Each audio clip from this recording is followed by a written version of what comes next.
soldier. "Tell me a tale of a soldier," said the prince. And the storyteller said, "I will tell you the tale of a chivalrous soldier who fights to win his lady love, and this is a story you heard in your cradle, my lord. For there was a soldier walking through the forest on his way home from the war, and his pockets were as empty as his knapsack, which was empty as his stomach. And as he was walking through the forest on the way to the city, he saw a blasted, hollow oak. And standing by the blasted, hollow oak was a wizened old crone. She was bent over. She was so ugly, we are told, her bottom lip hung over her breasts. And round her waist she had a dirty, checkered apron. And she saw the soldier and she said, "Ah, young man, you look hungry to me." And he went over to her and said, "Mother, have you any bread? I've been walking for a long time. I am a poor soldier coming home from the war." And she said, "I have no bread, but I can give you gold. And with gold you can buy a lot of bread. All you have to do is a small job for me. Take this rope and climb down into the tree. If you climb down into the tree, you will find a chamber underneath it which is lit by 100 lamps. In that chamber you will find a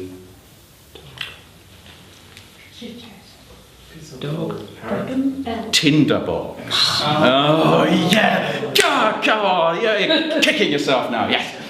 You'll find a Tinderbox which my mother left there. I would have it back. It has sentimental attachments." And so the soldier thought this was an easy job, so he took the rope, he tied it, and he went down, and he found himself in a chamber with 100... I've missed out a bit, I'll just go back. So I got distracted by the shock of the Tinderbox. Anyway, yes, he said, "Well, where do I get the gold? When do I get the gold?" And she said, "In the chamber you will find 100 lamps lighting your way, and you will find the Tinderbox, and there are 3 smaller chambers. Go into the first chamber and you will see there is a chest. That chest is full of copper coins, but it is guarded. Sitting upon the chest there is a dog with eyes and round and as large as saucers. But take my apron, lay it out. The dog will sit upon the apron, and you may take as much treasure as you wish and fill your knapsack. If you go into the next chamber, you will see another chest. This chest is filled with silver, but it is guarded by a with eyes as large and round as ooh, no, mill wheels.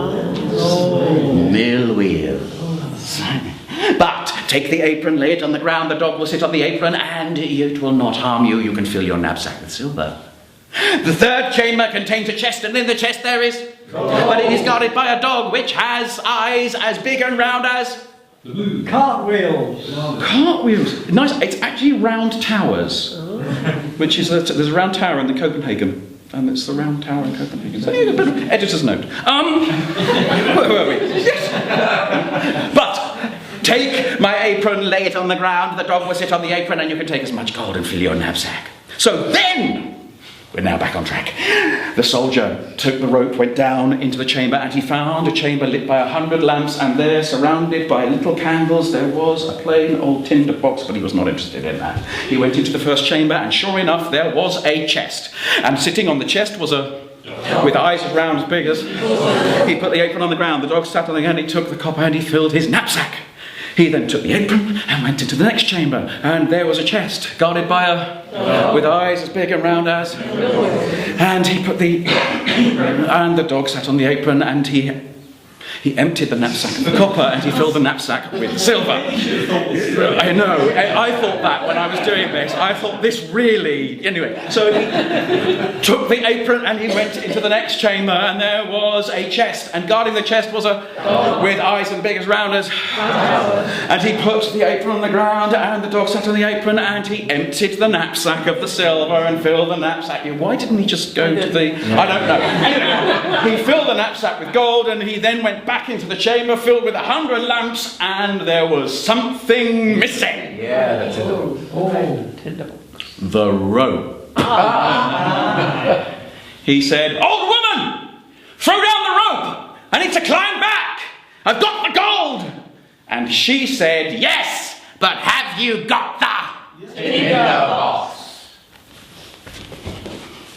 I have now! She threw down the rope and he climbed back up the rope and out. And then he said, here is the... No. Tell me why.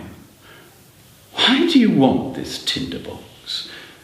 And the old woman said, sentimental value? And he said, no.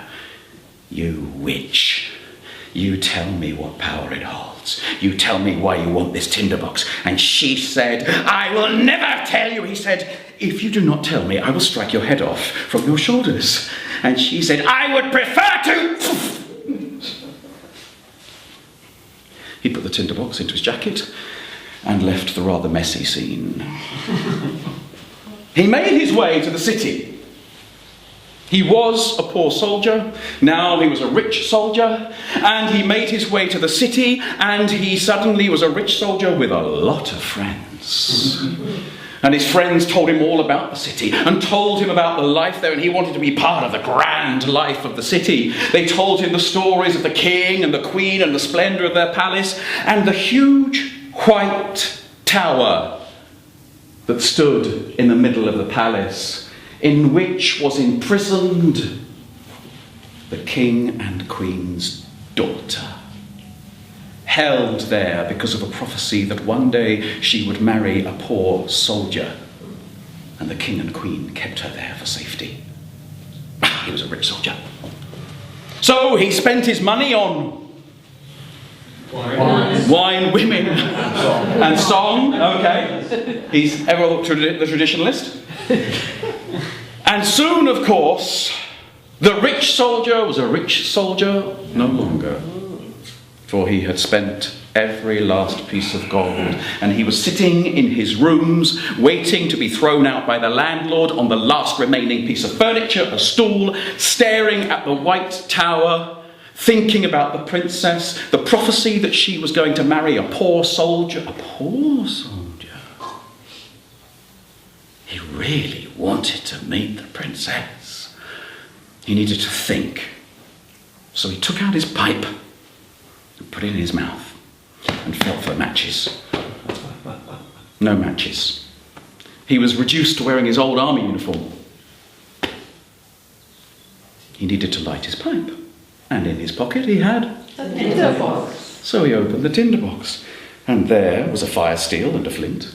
And he took the flint and the fire steel, and he struck the fire steel against the flint, and as the spark flew, the door opened, and there, standing in the door, was a dog.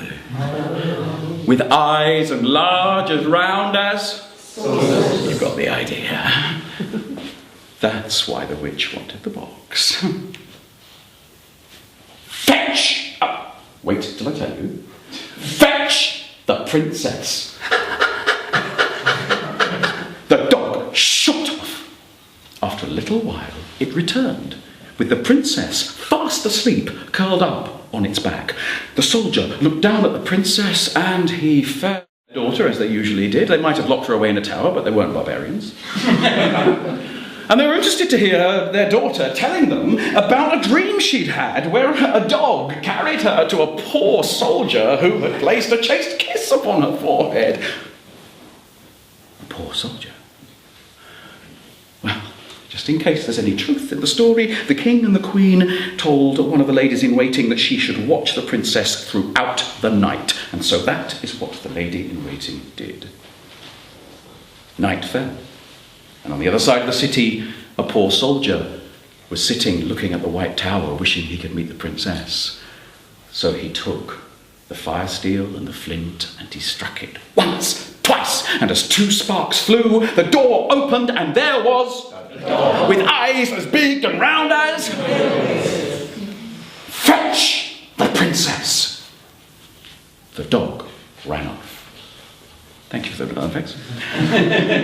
And as the dog came back, the dog did not realise, obviously not a very keen sense of smell, that it was being followed by the lady in waiting, who saw the dog go into a house. Of course, The soldier saw the princess and saw her beautiful and vulnerable and lying there, and he placed a chaste kiss upon her forehead, and then the dog took her back. Meanwhile, the lady in waiting took some chalk and marked the door with a cross.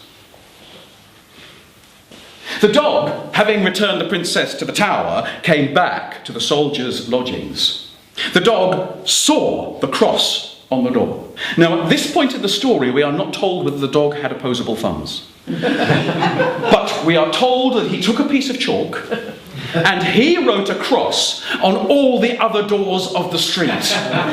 Oh, yes. So, sorry? Yeah, something like that. Where was I? Yes!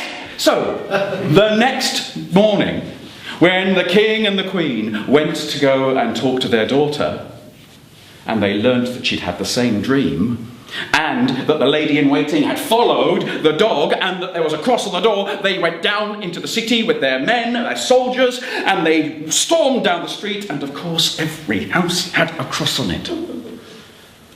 So they went back to the palace, and the queen resurrected her childhood sewing skills. She made a small bag to hold a wheat germ, and she put on it a ribbon and tied it round her daughter's waist. And then, just as she kissed her daughter goodnight, she snipped one corner of the bag. Across the other side of the city, as the sun went down, the soldier was looking at the White Tower thinking, I want to see the princess one more time. So he took his fire steel and he took his flint and he 1, 2, 3, and the sparks flew. 1, 2, 3, and the door opened and there was with eyes big as rounders. Fetch the princess.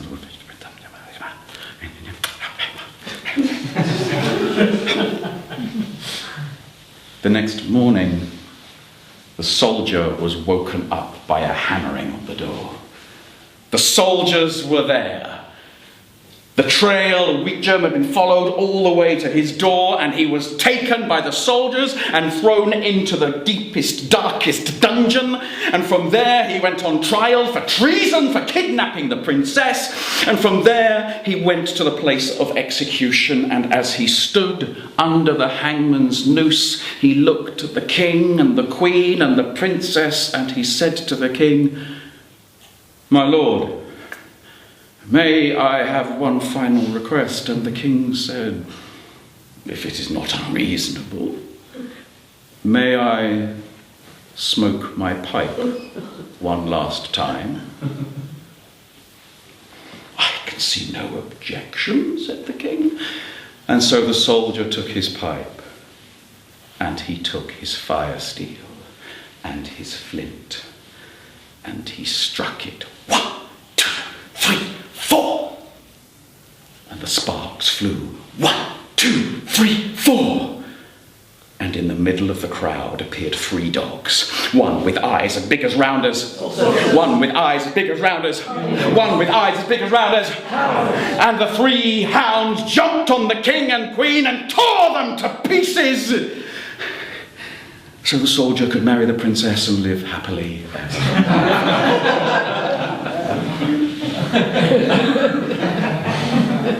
And the storyteller said, "You see, my lord, chivalry. She was there, she was vulnerable. He placed a chaste kiss upon her forehead." And the prince said,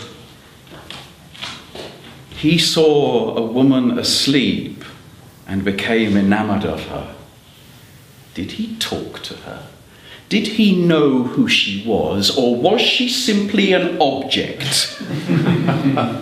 Is that what my father thinks a real man should be? That possesses a woman as an object?